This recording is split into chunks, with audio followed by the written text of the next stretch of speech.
This channel does not promote any violent, harmful, or illegal activities. All content provided by this channel is meant for an educational purpose only.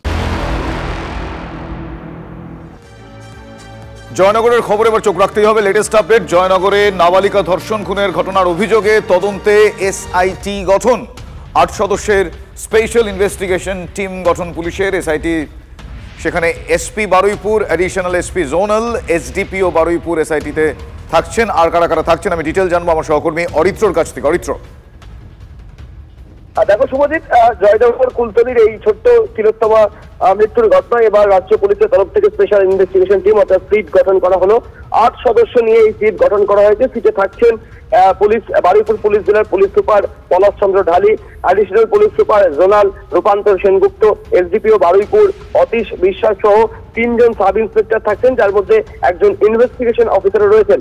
এছাড়াও circle inspector Joynagar এবং আইসি জয়নগরকেও রাখা হয়েছে special investigation টিমে। সব মিলিয়ে ৮ জনের যে team গঠন করা হয়েছে তারা মূলত এই নাবালিকা খুনের যে ঘটনা সেই ঘটনার তদন্ত করবে। তবে ইতিমধ্যেই আজকে আমরা সকাল থেকে দেখলাম পুলিশের বিরুদ্ধে ক্ষোভ বিক্ষোভ জানিয়ে পুলিশের গাড়ি পর্যন্ত ভাঙচুর করা হয়েছে, এসডিপিওর গাড়ি আটকে দেওয়া হয়েছে এবং একজন লেডি কনস্টেবল যিনি ওই গাড়িতে করে হাসপাতালে যাচ্ছিলেন তার শরীর খারাপের কারণে সেই গাড়ি ভাঙচুর করে চাবি পর্যন্ত কেড়ে নেওয়ার চেষ্টা করা হয়েছিল।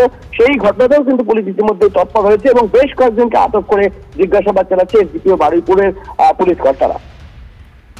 ধন্যবাদ অরিত্র। কথা বলছেন আমার সহকর্মী অরিত্রর সঙ্গে। অন্যদিকে সঞ্জয় রায় বিস্ফোরক কথা, কাঠগড়ায় দাঁড়িয়ে আদালতে কাঠগড়ায় দাঁড়িয়ে বিস্ফোরক সঞ্জয় রায় কি বলেছে জানেন? তিনি বলেছেন সে কিচ্ছু করেনি, তিলোত্তমা ধর্ষণ খুন কাণ্ডের কিছুই তার জানা নেই। সঞ্জয় আরো বলেছেন, তিনি বলেছেন তার কিছু বলার আছে, না হলে তাকে দোষী করে দেওয়া হবে। সঞ্জয়ের দাবি শুনে বিচারকের মন্তব্য, নিশ্চয়ই আপনি বলার সুযোগ পাবেন, আপনার আইনজীবী জেলে যাবেন, তাকে সব জানাবেন। ৪ নভেম্বর সঞ্জয়কে আবারও কোর্টে পেশ করার নির্দেশ। আমি আরো ডিটেল জানবো আমার সহকর্মী সুপ্রিয়র কাছ থেকে। সুপ্রিয়,